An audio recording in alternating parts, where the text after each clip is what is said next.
इमरान खान को सब चोर कहते हैं, चलो ठीक है, चोर है ना। क्या किया है तोशाखाना में? क्या इमरान खान से पहले जो लोग आए थे, प्राइम मिनिस्टर या प्रेसिडेंट, उन लोगों ने कुछ नहीं लिया तोशाखाना से? उन लोगों ने गाड़ियाँ नहीं ली क्या तोशाखाना से? जबकि कानूनन वो गाड़ियाँ ले ही नहीं सकते। तो सिर्फ इमरान खान चोर है? मेरी नज़र में इमरान खान चोर नहीं है। मेरी नज़र में हाँ, बेवकूफ़ी हो गई होगी, गलती होती है। गलती किससे नहीं होती? गलती तो इंसान से होती है। अगर इमरान खान से गलती नहीं होती तो वो फरिश्ता होता। तो मेरी नज़र में इमरान खान चोर नहीं है। अगर इमरान खान चोर है तो फिर हम सब भी चोर हैं। इंशाअल्लाह ताला अब ये ज़रूरत नहीं है, वो खुद जाए, काम करे, बिस्मिल्लाह। जलसा मुफ्त में नहीं होता, 8-10 करोड़ रुपया जलसे पे खर्च होता है। क्यों मैंने मना किया और घर से मैं बाहर क्यों नहीं निकला? 2.5-3 महीने पहले ही इलेक्शन का रिजल्ट बिक चुका था और पेमेंट भी हो गई थी, पेमेंट भी कर दी गई थी। जब मैं हमेशा कहता था, और मेरे कुछ दोस्त कहते थे आप बार बार क्यों कहते हैं, मैं हमेशा कहता था कि फेडरेशन की अलामत हमारी फौज है, रखवाली है फेडरेशन की। इस इलेक्शन ने प्रूव कर दिया, कोई भी सियासी पार्टी, कोई भी सियासी लीडर अब नेशनल लेवल पे, कौमी लेवल पे कोई भी नहीं है, सब सूबे लेवल पे आ गए। इस इलेक्शन ने प्रूव कर दिया। अब जहाँ तक सवाल है कि हमने दिलचस्पी नहीं दिखाई, वो मैंने बता दिया कि 2.5-3 महीने पहले ही हमें पता था कि पेमेंट हो गई है, जहाँ जहाँ जानी थी पेमेंट चली गई हैं। बाकी ये हमारा एक आईनी हक है कि हम एहतजाज करें, प्रोटेस्ट करें, लेकिन हमारा प्रोटेस्ट, एहतजाज जो इलेक्शन में डाका डाला गया है उसके खिलाफ है। बाकी फौज हमारी अपनी है, हम सोच भी नहीं सकते जो हमारी फेडरेशन को संभाल रही है उस फौज से हम दूर हो, हम ये सोच भी नहीं सकते हैं। बाकी सियासी इख्तलाफात होते रहते हैं और सियासत से मैं थोड़ा दूर इसलिए रहता हूँ क्योंकि मैं हमेशा कहता हूँ जो जितना अच्छा झूठ बोल सकेगा उतना अच्छा लीडर बन सकेगा। तो इसीलिए मैं ज़्यादातर दूर रहता हूँ कि झूठ बोलना कम पड़े।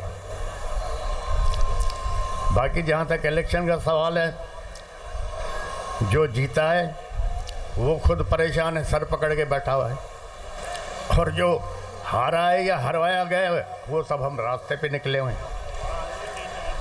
तो अब तो ये जो फैसला जो हमारे मुल्क के करते हैं, अब उनको सोचना पड़ेगा कि अब आपके पास कोई भी कौमी पार्टी या कोई भी कौमी लीडर नेशनल लेवल पे नहीं रहा। तो अब कौन बचा फेडरेशन संभालने वाला? सिवाय फौज के कौन बचा है?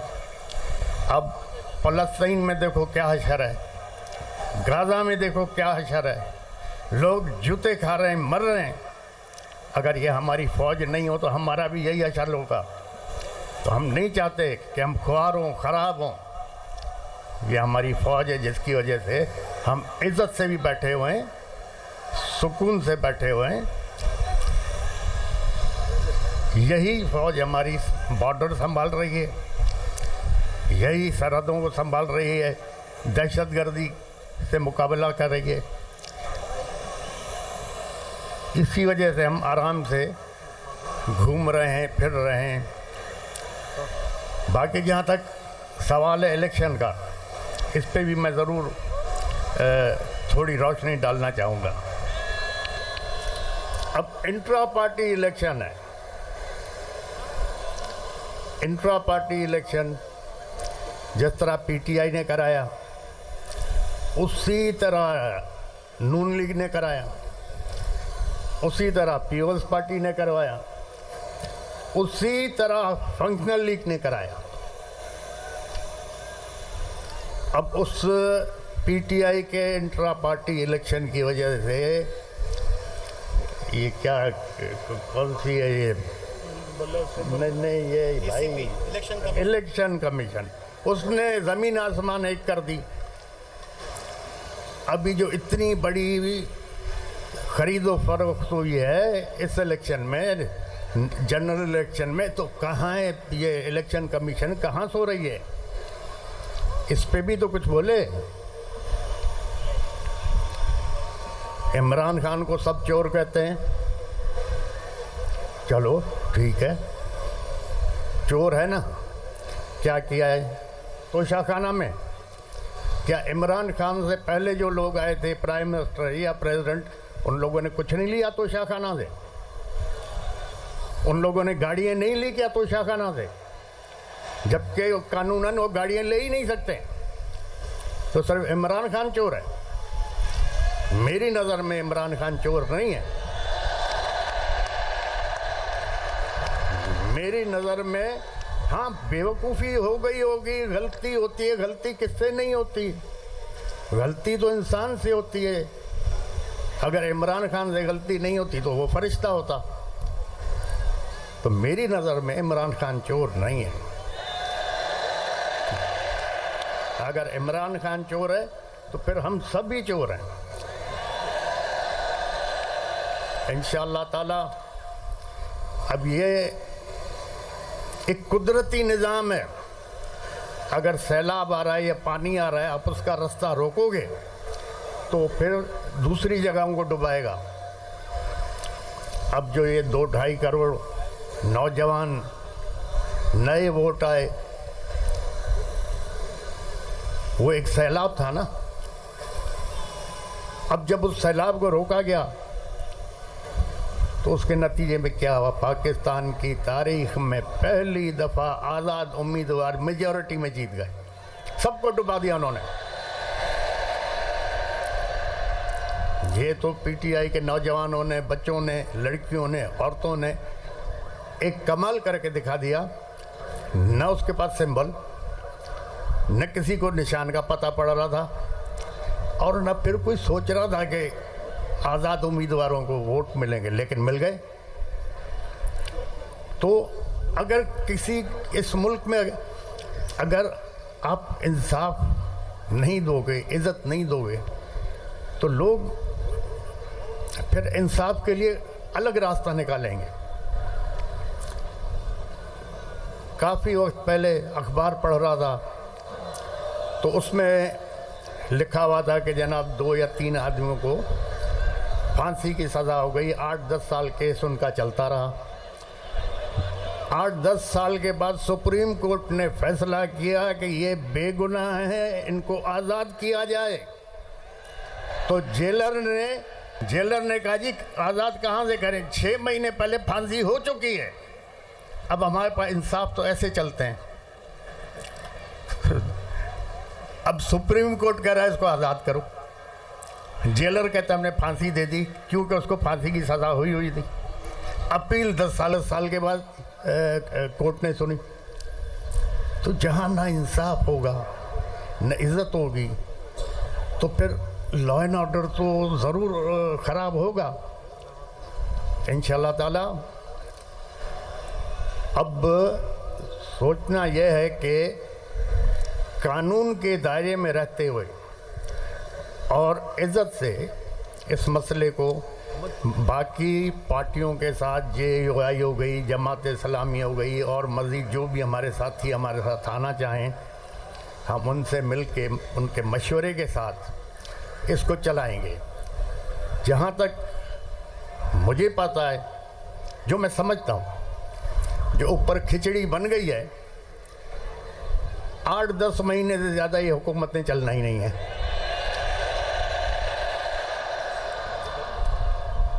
8-10 महीने से ज़्यादा नहीं चलना।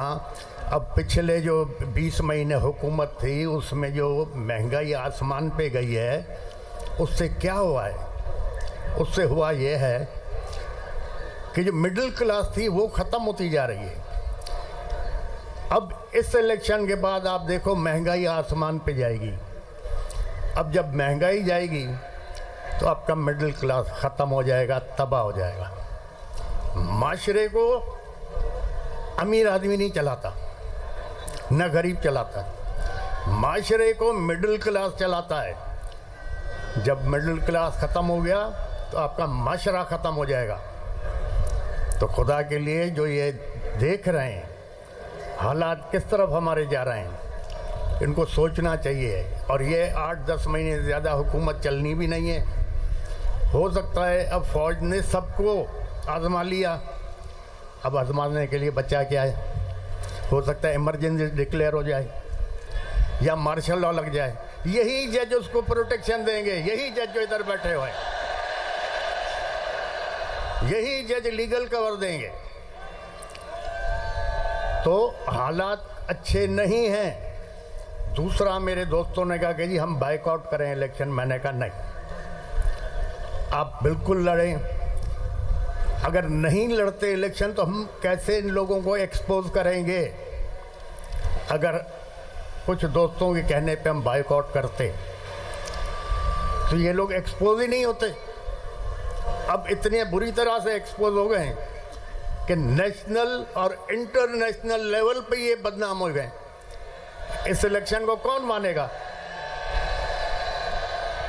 क्योंकि सारे इलेक्शन फ्रॉड पे थे, रिजल्ट पहले बिके हुए थे। तो इंशाल्लाह देखें, खुदा अच्छा करेगा। खुदा ताला आप लोगों को, इस मुल्क को, हमारी फ़ौज को अपने हिफ्ज़ अमान में रखे और हर आफत, आजमाइश, तकलीफ़, दुश्वारी से पनाह में रखे। हमारे जजों को, हमारी फ़ौज को खुदा रहनुमाई फरमाए कि इस कौम के, इस आवाम के फ़ायदे के लिए सोचें और काम करें। आप लोगों की सबकी मेहरबानी। आप लोग दूर से आए, और दूसरा ज़्यादा मैं तकरीर कर भी नहीं सकता, तकरीर मुझे आती नहीं। मेहरबानी, खुदा हाफ़िज़। पीर पगारा साहब कारकुनों से खिताब कर रहे थे। उन्होंने कहा कि मैं इलेक्शन के दौरान नहीं निकला। दोस्तों ने कहा जलसा करे, मैंने इनकार किया। 2.5-3 महीने पहले ही इलेक्शन के नताइज बेच दिए गए थे। मैं इंतखाबी मुहिम के लिए भी घर से नहीं निकला। इलेक्शन का नतीजा 2.5-3 माह पहले ही बन चुका था, पेमेंट भी हो चुकी थी। और उन्होंने ये भी कहा कि मेरी नज़र में बानिए PTI चोर नहीं है। अगर बानिए PTI चोर हैं तो हम सब चोर हैं। जो खिचड़ी पक चुकी है, 8 माह से ज़्यादा हुकूमत नहीं चल सकती। इलेक्शन का नतीजा 2.5-3 माह पहले ही बन चुका था और पेमेंट भी हो चुकी थी, ऐसा कहना था पीर पगारा साहब का। उन्होंने मजीद ये भी कहा कि हमें 2.5 माह पहले ही पता लग गया था कि पेमेंट कहाँ कहाँ हुई है। जो इलेक्शन जीता है वो खुद सर पकड़ कर बैठा हुआ है। और मेरी नज़र में, उन्होंने कहा कि PTI के जो बानी हैं वो चोर नहीं हैं। मैं इंतखाबी मुहिम के लिए घर से भी नहीं निकला। और बानी PTI के हवाले से उन्होंने कहा अगर वो चोर हैं तो फिर हम सब भी चोर हैं। नाज़रीन, पीर पगारा साहब कारकुनान से खिताब कर रहे थे। जामशोर टोल प्लाजा पर ग्रैंड डेमोक्रेटिक अलायंस की जानिब से एहतजाजी धरना दिया हुआ था और जहां पर गुफ्तगू करते उन्होंने कहा कि मैं इलेक्शन के दौरान नहीं निकला, अपने घर से कैंपेन के लिए भी नहीं निकला था, लेकिन मेरे दोस्तों ने कहा जलसा करें और मैंने इनकार किया। लेकिन 2.5-3 महीने पहले ही इलेक्शन के नताइज बेच दिए गए थे और पेमेंट भी हो चुकी थी और ये भी पता है कि पेमेंट कहाँ कहाँ हुई।